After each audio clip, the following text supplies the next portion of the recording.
आज हम माम अनुस्मर युद्ध च पर महाराज के विचार सुनने जा रहे हैं।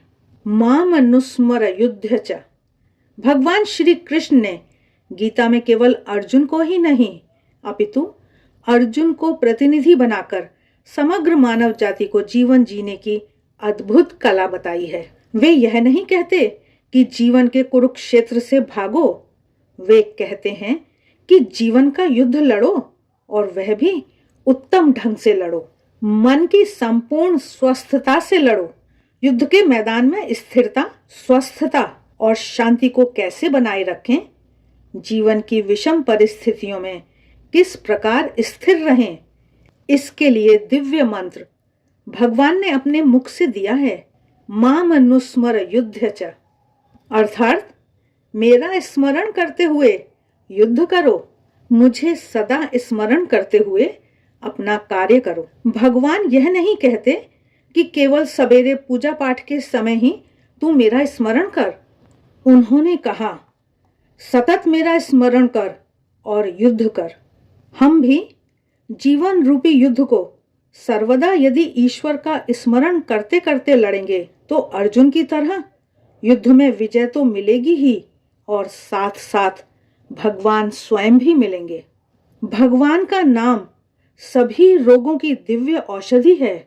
महाराज आगे बता रहे हैं कि गांधी जी जब छोटे थे तब उन्हें बहुत डर लगता था।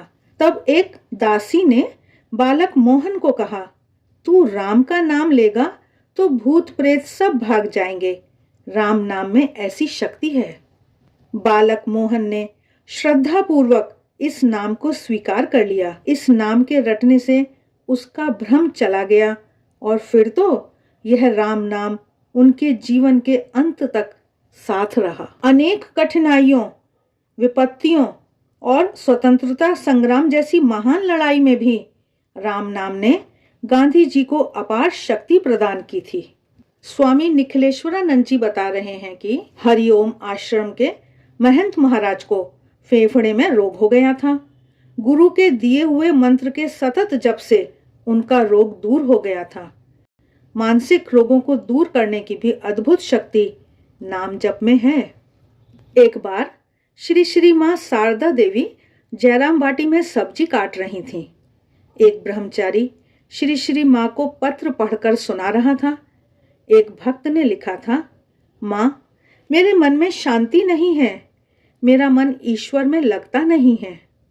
तब श्री श्री मां ने सब्जी एक ओर रखकर हाथ लंबा करते हुए जोर देकर कहा, तू उसे लिख दे कि वह प्रतिदिन 15-20 हजार बार ईश्वर का नाम जप करे और कुछ समय तक करने के बाद मन में शांति ना मिले तब मुझे लिखे। मन की शांति प्राप्त करने का सरलतम उपाय श्री मां ने नाम जप बताया है। सांसारिक जीवन व्यवहार में अनेक समस्याएं आती ही रहती हैं। मनुष्य निराश हो जाता है। कई बार तो बहुत परिश्रम करने के बाद भी समस्या हल नहीं होती है और उससे हारकर मनुष्य अपना जीवन समाप्त करने को तैयार हो जाता है। परंतु जो भगवान का नाम लेते हैं वे ऐसी निराशा में भी अडिग रहते हैं।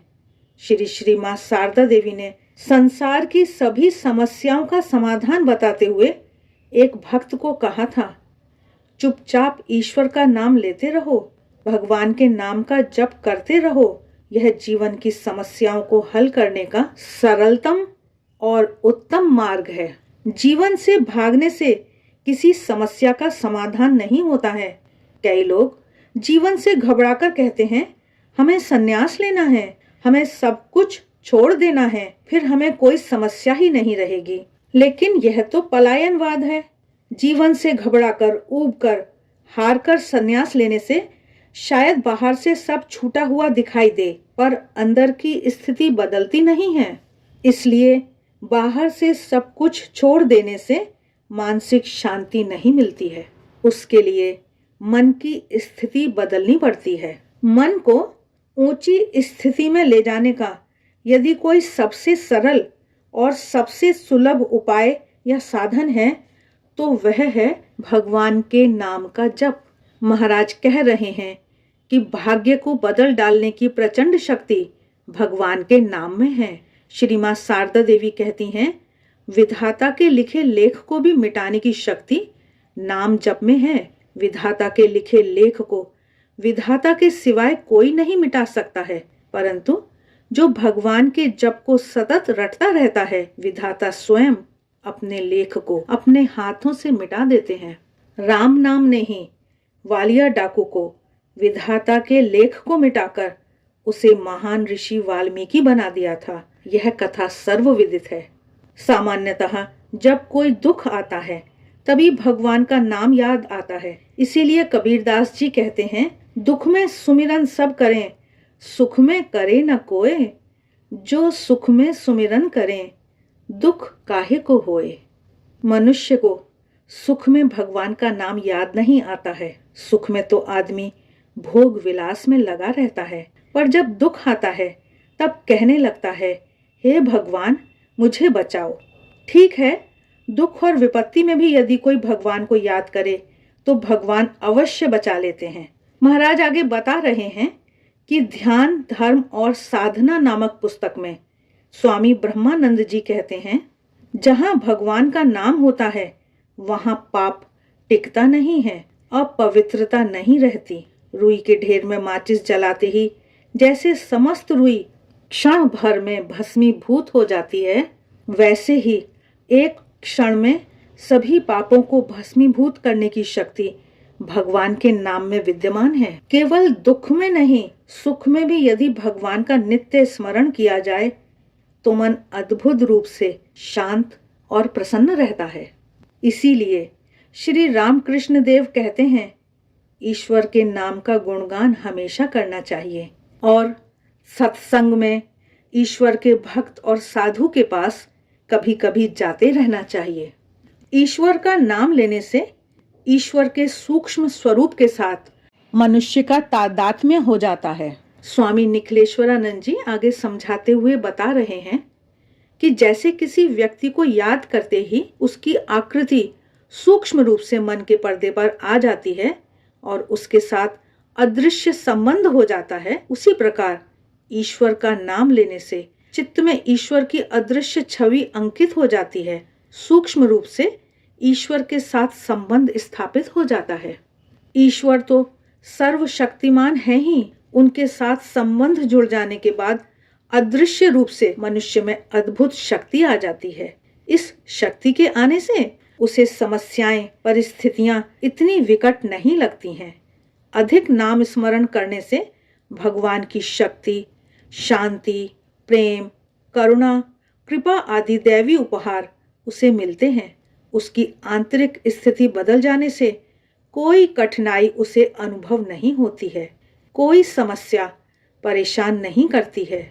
जो लोग भगवान का नाम स्मरण करते करते जीवन के सभी कार्य करते हैं, उन्हें जीवन में परम शांति तो मिलती ही है, शांति के दाता स्वयं भगवान भी मिलते हैं। यह बात भगवान श्री कृष्ण ने गीता के 8वें अध्याय के 7वें श्लोक में कही है। तस्मात् सर्वेषु कालेषु माम अनुस्मर युध्य च मय्यर्पित मनोबुद्धिर मामे वैश्यस्य संशयम। इसलिए तू सब समय निरंतर मेरा स्मरण कर और युद्ध भी कर। इस प्रकार मुझ में अर्पण किए हुए मन बुद्धि से युक्त होकर तू निस्संदेह मुझको ही प्राप्त होगा। महाराज बता रहे हैं कि इस प्रकार सीधा सादा, सरल लगने वाला, सहजता से उच्चारित होने वाला, किसी भी परिस्थिति में ले सकने वाला भगवान का नाम जैसे सूर्य घनघोर बादलों को बिखेरकर प्रकाश फैला देता है, वैसे ही जीवन में छाई हुई निराशा, हताशा, चिंता और कठिनाइयों के बादलों को बिखेरकर हृदय में ऐसा दिव्य प्रकाश फैला देता है कि फिर उस प्रकाश में अज्ञान का कोई बादल दिखता नहीं है और जीवन आनंद से परिपूर्ण हो जाता है।